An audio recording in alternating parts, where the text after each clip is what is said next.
अस्सलाम वालेकुम दोस्तों, की हाल चाल ने? ठीक ठाक हो? ਅੱਜ ਦੀ ਵੀਡੀਓ ਜਿਹੜੀ ਹੈ ਨਾ ਬੜੀ ਖਾਸ ਹੈ। ਐਂਡ ਤੱਕ ਵੇਖਣੀ। ਅਸੀਂ ਤੁਹਾਨੂੰ ਸਮਝਾਉਂਦੇ ਹਾਂ ਕਿ ਪੱਖੇ ਦੇ ਕਨੈਕਸ਼ਨ ਜਿਹੜੇ ਨੇ ਨਾ ਕਪੈਸਿਟਰ ਦੇ ਉਹ ਕਿਸ ਤਰ੍ਹਾਂ ਹੋਣੇ ਨੇ। ਕਈਆਂ ਪੱਖਿਆਂ ਦੇ ਵਿੱਚ ਤਾਰਾਂ ਜਿਹੜੀਆਂ ਨੇ ਨਾ ਉਹ ਇੱਕ ਕਲਰ ਦੀਆਂ ਹੁੰਦੀਆਂ ਨੇ, ਲੀਡਾਂ ਜਿਹੜੀਆਂ ਵਿੱਚੋਂ ਸਾਹਮਣੇ ਕੱਢੀਆਂ ਹੁੰਦੀਆਂ ਨੇ ਮੋਟਰ ਦੀਆਂ। ਕਈਆਂ ਪੱਖਿਆਂ ਦੇ ਵਿੱਚ ਲੜਕਿਆਂ ਨੇ ਵਾਇਰਿੰਗ ਕਰਦਿਆਂ ਜਿਹੜਾ ਨਾ ਉਹ ਤਿੰਨ ਤਿੰਨ ਕਲਰ ਪਾ ਛੱਡਦੇ ਨੇ, ਜਿਹੜੇ ਟੋਟੇ ਘੋਲ ਹੁੰਦੇ ਨੇ ਉਹ ਇਸਤੇਮਾਲ ਕਰ ਛੱਡਦੇ ਨੇ। ਇਸ ਪੱਖੇ ਦੇ ਵਿੱਚ ਵੀ ਉਹੀ ਹੈ ਕਿ ਤਿੰਨ ਕਲਰ ਨੇ ਤੇ ਤਿੰਨੇ ਹੀ ਲੈਦਾ ਪਾਏ ਨੇ। ਇਹ ਕਾਲਾ ਕਲਰ ਹੈ, ਇਹ ਪੀਲਾ ਕਲਰ ਹੈ, ਇਹ ਜਿਹੜਾ ਨਾ ਨੀਲਾ ਕਲਰ ਹੈ। ਠੀਕ ਹੈ, ਅਸੀਂ ਤੁਹਾਨੂੰ ਵਿਖਾਉਣਾ ਹੈ ਕਿ ਹੁਣ ਮਸਾਂ ਕਿ ਪੱਖੇ ਦੇ ਕਪੈਸਿਟਰ ਨੂੰ ਤਾਰਾਂ ਜਿਹੜੀਆਂ ਨੇ ਨਾ ਉਹ ਕਿਹਨਾਂ ਨੂੰ ਲੱਗਣੀਆਂ ਨੇ। ਦੋ ਤਾਰਾਂ ਜਿਹੜੀਆਂ ਨੇ ਉਹ ਕਪੈਸਿਟਰ ਦੀ ਹੁੰਦੀਆਂ ਨੇ, ਇੱਕ ਮੇਨ ਹੁੰਦੀ ਹੈ। ਬਿਹਤਰ ਹੱਲ ਇਹ ਹੀ ਹੁੰਦਾ ਹੈ ਕਿ ਦੋ ਜਿਹੜੀਆਂ ਨੇ ਨਾ ਉਹ ਇੱਕ ਕਲਰ ਦੀਆਂ ਮੋਟਰ ਦੇ ਵਿੱਚ ਪਾਈਆਂ ਜਾਣ ਕਪੈਸਿਟਰ ਦੀਆਂ, ਤੇ ਇੱਕ ਜਿਹੜੀ ਹੈ ਨਾ ਮੇਨ ਉਹ ਲੈਦਾ ਕਲਰ ਦੀ ਹੋਣੀ ਚਾਹੀਦੀ ਹੈ। ਲੇਕਿਨ ਇੱਥੇ ਕਿਉਂਕਿ ਮੁਰੰਮਤ ਵਾਸਤੇ ਆਇਆ ਪੱਖਾ ਵਰਕਸ਼ਾਪ, ਤੇ ਇਹਦੇ ਵਿੱਚ ਜਿਹੜਾ ਨਾ ਹੁਣ ਅਸੀਂ ਤੁਹਾਨੂੰ ਤਿੰਨ ਕਲਰ ਨੇ, ਤਿੰਨ ਚੈੱਕ ਕਿਸ ਤਰ੍ਹਾਂ ਕਰਾਉਣੇ ਨੇ, ਕਪੈਸਿਟਰ ਦੀ ਕਿਸ ਤਰ੍ਹਾਂ ਸਮਝ ਲੱਗੇਗੀ ਕਿਹੜੀਆਂ ਤਾਰਾਂ ਨੂੰ ਲੱਗਣਾ ਹੈ, ਉਹ ਅਸੀਂ ਤੁਹਾਨੂੰ ਸੀਰੀਅਸ ਦੇ ਉੱਤੇ ਚੈੱਕ ਕਰਵਾਉਂਦੇ ਹਾਂ। ਜਿਹੜੀਆਂ ਤਾਰਾਂ ਦੇ ਉੱਤੇ ਬਲਬ ਜਿਹੜਾ ਨਾ ਉਹ ਘੱਟ ਚੱਲੇ, ਬਸ ਕਿ ਸਲੋ ਇਧਰੋਂ ਚੱਲੇਗਾ ਬਲਬ ਮੱਠਾ ਜਿਹਾ, ਠੀਕ ਹੈ, ਉਹ ਪੱਖੇ ਦੀਆਂ ਜਿਹੜੀਆਂ ਨੇ ਕਪੈਸਿਟਰ ਦੀਆਂ ਤਾਰਾਂ ਨੇ। ਜਿਹੜੀ ਤੇਜ਼ ਚੱਲੇਗੀ ਉਹ ਮੇਨ ਹੁੰਦੀ ਹੈ। ਤੇ ਅਸੀਂ ਤੁਹਾਨੂੰ ਇਹ ਵਿਖਾਉਂਦੇ ਹਾਂ ਸੀਰੀਅਸ ਦੇ ਉੱਤੇ ਲੀਡ ਲਾ ਕੇ। ਇੱਧਰ ਅਸੀਂ ਇਹ 100 ਵਾਟ ਦਾ ਬਲਬ ਲਾਇਆ। ਇਹ ਲੀਡ ਨਾਲ ਤੁਸੀਂ ਜ਼ਰਾ ਗੌਰ ਕਰਨਾ।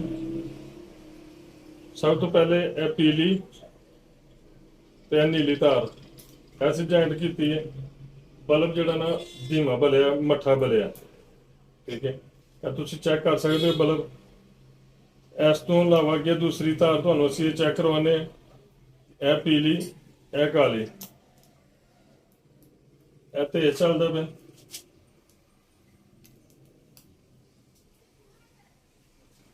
ਉਹ ਜਿਹੜਾ ਪਹਿਲੇ ਅਸੀਂ ਲਾਇਆ ਸੀ ਨੀਲਾ ਤੇ ਪੀਲਾ, ਉਹਦੀ ਨਿਸਬਤ ਜਿਹੜਾ ਨਾ ਇਹ ਵਾਲਾ ਸਰਕਟ ਜਿਹੜਾ ਨਾ ਪੀਲਾ ਤੇ ਨੀਲਾ ਕਾਲਾ ਇਹ ਤੇਜ਼ ਚੱਲਿਆ, ਠੀਕ ਹੈ। ਹੁਣ ਅਸੀਂ ਚੈੱਕ ਕਰਵਾਉਂਦੇ ਨੀਲਾ ਤੇ ਕਾਲਾ।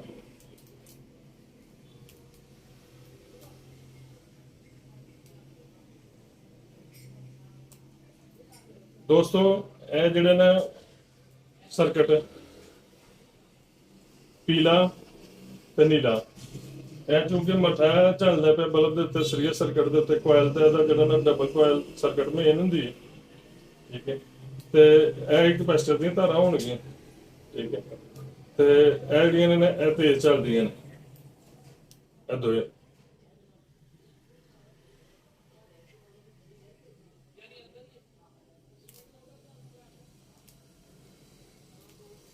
ਇਹ ਤੇਜ਼ ਚੱਲਦੀਆਂ ਨੇ। ਅਸੀਂ ਤੁਹਾਨੂੰ ਹੁਣ ਕਪੈਸਿਟਰ ਲਾ ਕੇ ਤੇ ਚਲਾ ਕੇ ਤੇ ਚੈੱਕ ਕਰਵਾਉਂਦੇ ਹਾਂ। ਅਸੀਂ ਇਹਨਾਂ ਦੀਆਂ ਕਪੈਸਿਟਰ ਦੀਆਂ ਲੀਡਾਂ ਜਿਹੜੀਆਂ ਨੇ ਨੀਲੀ ਤੇ ਪੀਲੀ ਇਹ ਦੋ ਬਣਾਈਆਂ ਨੇ।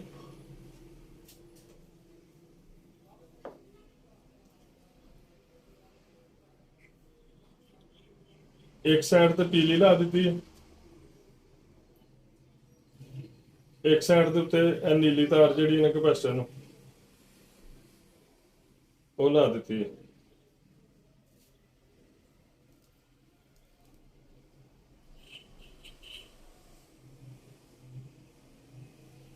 ਇਹਦੀ ਮੇਨ ਤਾਰ ਜਿਹੜੀ ਹੈ ਉਹਨਾਂ ਨੇ ਕਾਲੀ ਬਣਾਈ ਹੈ।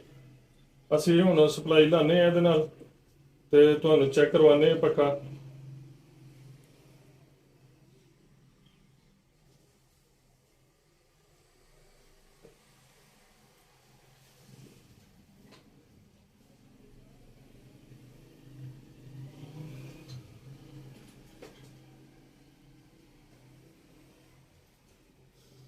ਐਨੀ ਕਾਲੀ ਤਾਰ ਨੂੰ ਇੱਕ ਮੇਨ ਅਸੀਂ ਲਾ ਦਿੱਤੀ ਹੈ। ਇੱਕ ਮੇਨ ਤਾਰ ਜਿਹੜੀ ਹੈ ਨਾ ਅਸੀਂ ਇਹ ਪੀਲੀ ਜਿਹੜੀ ਕਪੈਸਿਟਰ ਦੇ ਨਾਲ ਆਈ ਸੀ ਉਹਨੂੰ ਲਾਈ ਸਿੱਧੇ ਚੱਕਰਾਂ ਵਾਸਤੇ। ਤੇ ਅਸੀਂ ਇਹ ਤੁਹਾਨੂੰ ਵਿਖਾਉਂਦੇ ਹਾਂ ਚਲਾ ਕੇ, ਤੁਸੀਂ ਗੌਰ ਕਰਿਆ ਜੇ।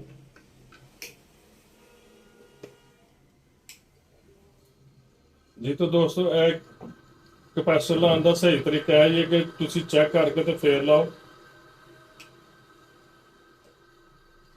ਤੇ ਯਾਰ ਵੀਡੀਓ ਸਾਡੀ ਜਿਹੜੀ ਅੱਛੀ ਲੱਗੇ ਤੇ ਸਾਡੇ ਚੈਨਲ ਨੂੰ ਸਬਸਕ੍ਰਾਈਬ ਕਰਿਆ ਜੇ, ਲਾਈਕ ਕਰਿਆ ਜੇ, ਸ਼ੇਅਰ ਕਰਿਆ ਜੇ ਤੇ ਘੰਟੀ ਦਾ ਬਟਨ ਜ਼ਰੂਰ ਦਬਾਉਣਾ ਤਾਂ ਕਿ ਤੁਹਾਨੂੰ ਆਉਣ ਵਾਲੀ ਵੀਡੀਓ ਜਿਹੜੀ ਹੈ ਨਾ ਮੁਕੰਮਲ ਮਿਲ ਸਕੇ। ਬਹੁਤ ਸ਼ੁਕਰੀਆ। ਅੱਲਾ ਹਾਫਿਜ਼।